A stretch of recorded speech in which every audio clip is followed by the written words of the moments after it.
पूरी इनकी टीम को, इनकी क़यादत को अवामी नेशनल कॉन्फ्रेंस में आज आए हैं। हालांकि हमारा इनके साथ बचपन का ताल्लुक़ है और मेरे वालिद साहब के टाइम का, शेर कश्मीर के टाइम का, ये सब वही जमात है जो शेर कश्मीर के टाइम के साथ हमारे साथ है। मोहम्मद शाहिर साहब हमारे सबसे पुराने शेर कश्मीर और मेरे वालिद के साथी माजर अशमारी के टाइम। जो मैं अहम ऐलान आज करने जा रहा हूँ, हमने आज अवामी नेशनल कॉन्फ्रेंस की क़यादत ने और जम्मू कश्मीर यूनाइटेड मूवमेंट जो इशफाक जबार साहब की जमात है, तो उनके साथ आज फैसला हुआ है कि ये जो इलेक्शन अभी है, अवामी नेशनल कॉन्फ्रेंस और JKUM वो अलायंस के तौर ये अपकमिंग इलेक्शन फाइट करने जा रही है और इसके साथ जॉइंट कैंपेनिंग होगी ANC की तरफ से JKUM के लिए और JKUM की तरफ से ANC के लिए फॉर ऑल द सीट्स जहां पे हम कैंडिडेट्स फील्ड कर रहे हैं।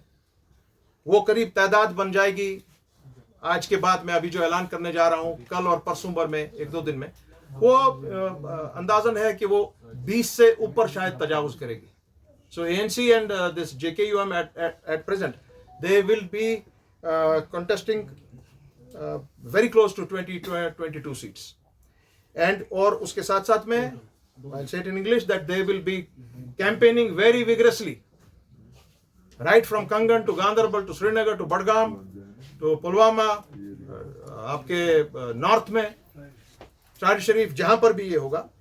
और उसके साथ में जो कुछ सीट्स अभी 2 या 3 जिसमें हजरत बल है, ईदगाह है और 1-2 सीट्स और जिन पर एक मुतफिक राय बन जाएगी।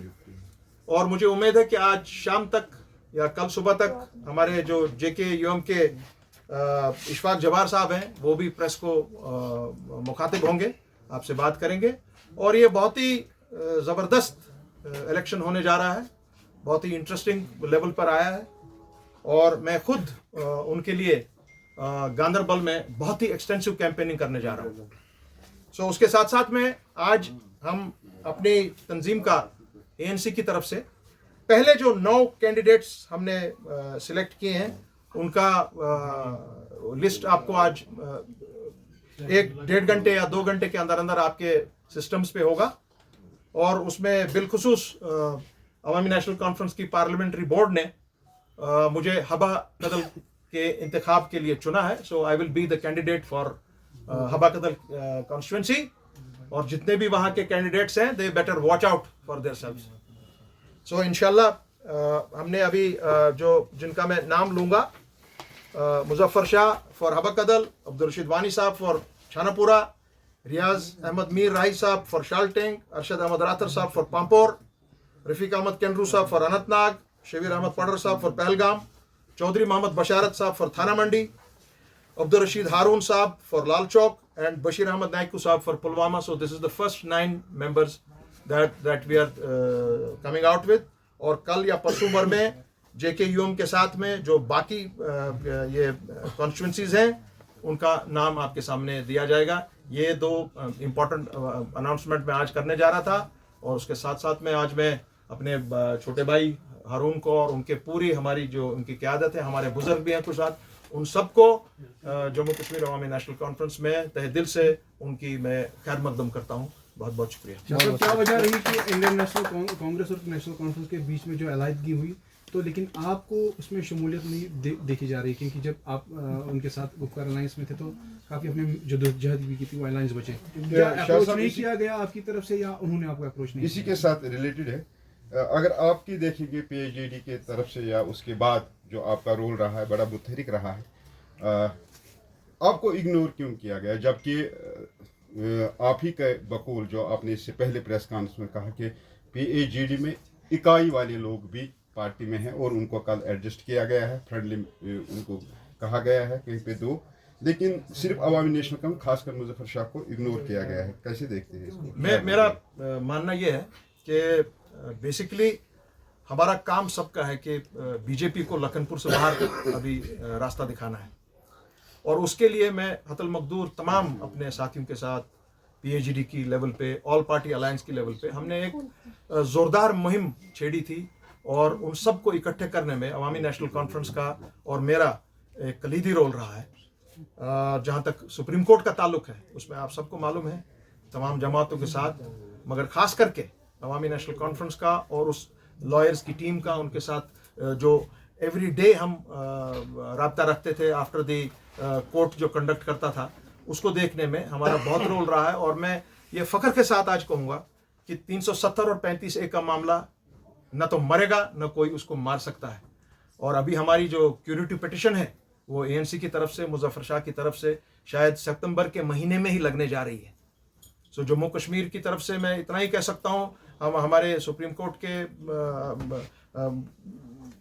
हमारे अपने उस बहुत ही मुतबरक जगह को और हिंदुस्तान की पूरी सियासत को कि आप 370 को जम्मू कश्मीर के लोगों के दिलों से निकाल ही नहीं सकते हैं। और इसको आपको बाज़ाब्ता तौर पर आज नहीं तो कल, कल नहीं तो परसों आपको इसको रेस्टोर करना पड़ेगा।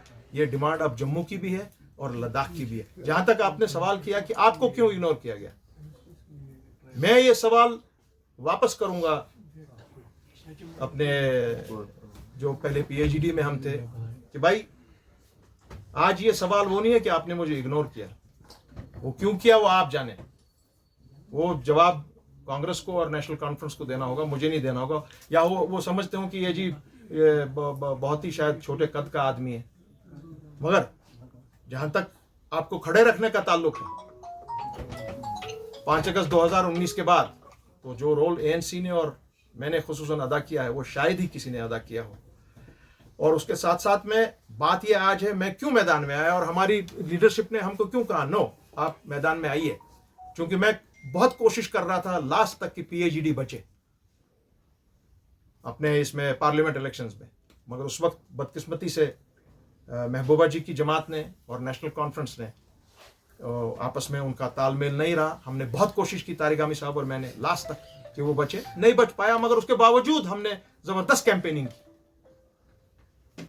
ओके, अब जब आज बात आई यहाँ पे कि असेंबली के इलेक्शन का ताल्लुक है, मैं इसको इस चीज से मानता हूं कि हमारी आवाज लगता है कि एक बहुत ही एक स्ट्रांग आवाज है और जम्मू कश्मीर का हर बाशिंदा ये आवाज बड़े गौर से सुनता है कि ANC क्या बोल रहा है, मुजफ्फर शाह क्या बोल रहा है, क्योंकि ये आवाज वो आवाज है जो बिकने वाली आवाज नहीं है। सो इसलिए ये आवाज को बरकरार रखने के लिए अच्छा तो होता कि अलायंस भी कंसिडर करती कि ये एक पावरफुल आवाज है, इस आवाज को अच्छी तरीके से अकोमोडेट करना चाहिए था, ये उन्हीं के हित में बात होती, क्योंकि वहां पे ऐसे भी लोग हैं, ऐसी भी लीडरशिप है जो घबराते हैं डंके की चोट पर कहना कि 370 को आपको वापस देना पड़ेगा, ये कॉन्स्टिट्यूशन का एक हिस्सा है, ये कॉन्स्टिट्यूशन से बाहर नहीं जा सकता है, क्योंकि ये four fathers of modern India ने कॉन्स्टिट्यूएंट असेंबली ऑफ इंडिया की तरफ से शहरी कश्मीर शेख मोहम्मद अब्दुल्ला की कॉन्स्टिट्यूएंट असेंबली जम्मू कश्मीर को ये कानून और आईनी तौर ये हमको दिया है। हम कोई भीख नहीं मांग रहे हैं किसी से, ये मेरा हक है और मैं वो हक लेके रहूंगा, डिग्निटी विद ऑनर। ये आवाज को अगर आप अपने साथ नहीं चलाते हैं, उसको मौका नहीं देते हैं कि सही जगह पे वो ये आवाज पहुंचे, क्योंकि मुझे ये मालूम है कि बहुत से लोग जब असेंबली इसमें जाएंगे, बहुत से लोग कतराएंगे सच बोलने में और डटकर सामने सेंट्रल गवर्नमेंट या बीजेपी का मुकाबला करने में। हमें वो क्षमता है, इसलिए हमको ये अच्छा ये स्टेप नहीं लगा जो नेशनल कॉन्फ्रेंस ने और कांग्रेस ने ये उठाया, और जो मेन एक कॉन्स्टिट्यूएंट था उनका JKANC, उन्होंने उनको इग्नोर किया। खैर वो जाने, ये सवाल आप डॉक्टर फारूक साहब से पूछ सकते हैं, मैंने अपना आपको जवाब दिया। और आज अब हम कोशिश करेंगे कि अच्छे लोग जो डरे ना, कोई खौफ ना हो किसी से, वो उसमें असेंबली में आए। इसलिए हमने भी फैसला लिया कि नहीं, आवाज को खड़ा रखने के लिए, जम्मू कश्मीर के लोगों को आवाज को कोई ना दबाए, इसलिए असेंबली में जाना बहुत ही जरूरी होगा। इसीलिए हमने ये फैसला लिया और आज मैं आपके सामने जमात इस्लामी का इलेक्शन लड़ना, आप इस चीज को कैसे देखते हैं? बहुत अच्छी, बहुत मुबारक बात है, उनको बहुत पहले करना चाहिए था। हम इस मुसीबत में नहीं आते। आप 1 लाख लोगों की जिंदगी जाया नहीं होती, अगर आप मान जाते उस टाइम में। शाह साहब, ये बात बड़ी सही है और आज हम वेलकम करते हैं आप लोगों का। आप आइए, इसमें कोई ईमान नहीं बेच रहे हैं।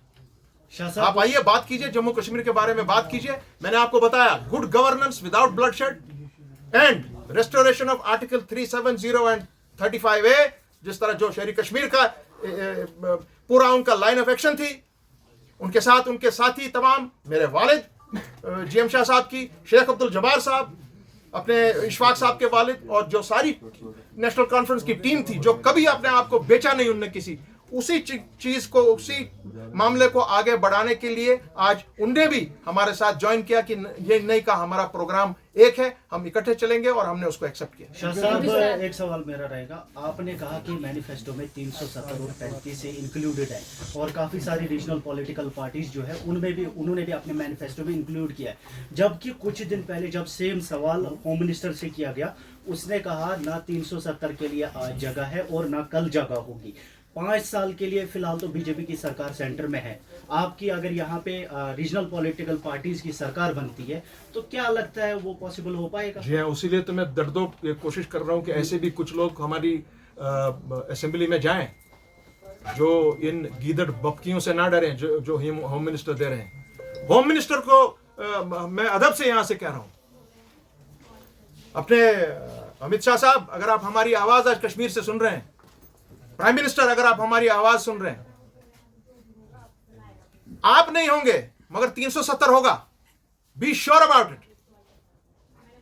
यह जम्मू कश्मीर के दिलों की आवाज है, चाहे वो हिंदू है, मुसलमान है, सिख है, ईसाई है, बौद्ध है, कश्मीरी पंडित है, पहाड़ी है, गुजर है, बकरवाल है। आप क्या बात करते हैं? आपके फोर फादर्स ने, जिन्होंने कॉन्स्टिट्यूशन बनाया, जिन्होंने हिंदुस्तान बनाया, उन्होंने ये जम्मू कश्मीर के लोगों को दिया। ये कोई खैरात नहीं हम मांग रहे हैं आपको, ये हमारा हक है, ये आपको देना पड़ेगा। शायद आप नहीं होंगे वहां, कोई और देगा, मगर देना पड़ेगा जरूर। इसीलिए जो हमारे मेंबर पार्लियामेंट में है या हमारे मेंबर जो आज असेंबली में जाएंगे, उनका काम है पहले दिन, मुझे डर है कि अगर हम जैसे लोग वहां पर नहीं पहुंचे तो जो हम करेंगे वहां की पहले दिन एक लाइन रेजोल्यूशन लाया जाएगा कि we go back to the position of 4 अगस्त 2019। अगर उस असेंबली से यह आवाज बाहर जाएगी, पूरा मुल्क क्या पूरा वर्ल्ड हिल जाएगा, क्योंकि यह कश्मीर का मामला है और कश्मीर एक बहुत ही सेंसिटिव इश्यू है और हम कॉन्स्टिट्यूशन के दायरे के तहत काम कर रहे हैं, हम कॉन्स्टिट्यूशन के दायरे के बाहर काम नहीं करते हैं। शाह साहब, 370 के हवाले से बताया जाता है कि इसके लिए ये पार्लियामेंट ने इसको खारिज किया है। पार्लियामेंट के खारिज किया है, जरूर किया है, मगर उनके पास पावर नहीं है खारिज करने की। पार्लियामेंट में 260 के करीब लोअर हाउस में और अपर हाउस में सीटें होनी चाहिए पार्लियामेंट मेंबर्स, जो कश्मीरी के पास अभी भी नहीं है और कभी नहीं होंगे, क्योंकि कश्मीर में सिर्फ 5 या 6 सीटें हैं। सुप्रीम कोर्ट ने भी इसको स्टैंड बाय रखा है, जो फैसला पार्लियामेंट में। तो कौन सा रास्ता ऐसा है जो 370 को वापस लाया जाएगा? क्योंकि अगर कांग्रेस की बात करेंगे, कांग्रेस ने भी 370 को पहले खोखला किया है, अब बीजेपी ने उसको टोटल खारिज कर दिया। मैं बताऊं, तो कश्मीरी के पास कौन सा प्रैक्टिकली क्या चीज है हमारे पास? ये हम बहुत 370 अहम को वापस सवाल ला आपने किया है और इसका भी एक बहुत अहम जवाब मैं दूंगा। यही बात मैं PhD में बार बार करता था